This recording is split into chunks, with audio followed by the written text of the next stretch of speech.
Are you guys thinking what I'm thinking? Yep. It feels like forever since I've donned this black little dress and jumped behind the magic board to record a video. I mean, between the house dating videos and, what would you call last week's video? Clairvoyant video? I'm the first to admit that one was a little bit weird. I do question where my mind goes to sometimes. Even I do that. But anyway, it has been forever since I've had the pleasure of jumping behind this baby right here. So I thought that today we'd go back to basics and we'd focus on the planning scheme. More specifically, we're going to focus on one of the overlays. Which overlay? Well, it's kind of obvious, isn't it? Today we're going to focus on the coastal hazard overlay. In particular, we're going to look at where you find this overlay, what the purpose of the overlay is, and most importantly for you guys, what options you have when you're looking at a property that is affected by this overlay. In particular, how to design to avoid a DA on a property that is affected by the overlay. So, let's do this. Okay, so first things first, where do you find this overlay? Well, it's kind of obvious. You find it in the coastal areas. So I'm talking like Sandgate, Shorncliffe, Wynnum, Manly, or any of those areas that are located along the tributaries. Oh, that's a tough word. Tributaries. Yeah, there we go. Tributaries. Try saying that 3 times fast. Anyway, you get what I'm trying to say. Along those creeks and waterways that run or feed into the bays. What's the purpose of it? Well, quite simply, it is to map the areas that are identified as being at risk from storm surges, so king tides and that sort of stuff, both at the moment and also into the future as our sea levels rise. What are your options?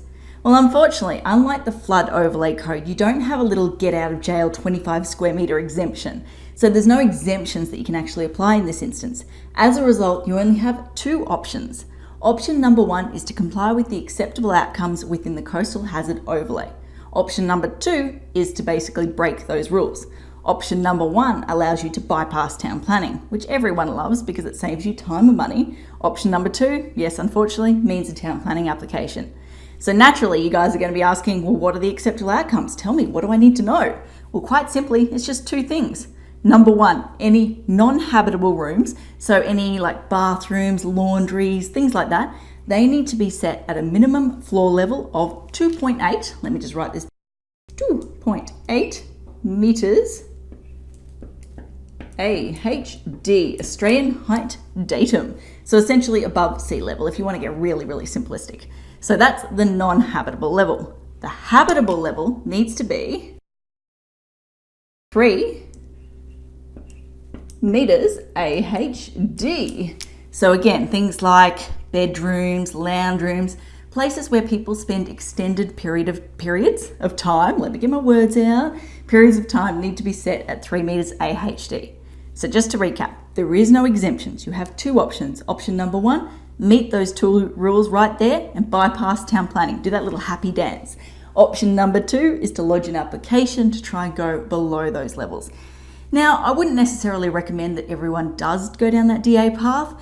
It's a very risky sort of path. So we've only done it from memory 2 times now, and both times have been for community groups. So they were sort of existing water-based uses, let's just say. So number 1, they weren't places where people spend extended periods of time. Number 2, they were easy to evacuate uses. Number 3, the products or the goods, the valuables, I guess you'd say, that they were storing in those locations were designed to be on water. So the risk value, I guess you'd say, to council was extremely low. So in that situation, and it was a historical use that had been there for goodness knows how long. So for all of those reasons, council was okay to go below those flood levels. However, if you're talking about a residential use, or even if you're talking about a new commercial use, I don't really like your chances of going below those levels. I mean, we are about to lodge an application for a client who actually does want to break those levels on a residential property. But essentially what they're doing is connecting the new with the old by a little set of stairs. And that little bottom couple of runs on the stairs is going to go below that level. So unfortunately, we are going to trigger an application because of, I know it's so small, but yes, we're going to trigger an application because of that. In that instance, because it is so small, it's only a set of stairs, I think they've got a good chance of success, which is why we're going to go ahead with the application. But if we were planning to do, let's say, like a garage or a family room or something down below those levels, yeah, nah, I wouldn't be lodging the application for you. I hate to break it to you. I think I'd be wasting your time and money by doing so. So I think that covers everything I wanted to talk about today. Final point I just wanted to make is, believe it or not, we record videos each and every single week. Yes, that's every single Friday we post a video. So if you want to go back and check out our back catalogue of work, simply click on the video tab on our Facebook page and scroll through all the goodies that are there. I think we're up to like 60 or 70 videos right now. It's a lot of videos. So until next time, thanks for watching.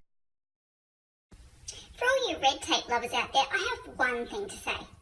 Well, no, actually, I've got three. Number one, the advice provided in these videos is general in nature. It's not site specific. You would be a silly Billy to go and make financial decisions based on this advice without first checking with the town planner. Don't be a silly Billy. Number two, Brisbane town planning is in no way linked to Brisbane City Council. The views expressed in these videos are my own, not council's. So if you don't like them, blame me, not council. Number three, what was my number three? Oh yeah, the views expressed in these videos are accurate at the time of recording. If you're watching this video back 10 years from now, the views may not be so accurate. That's all.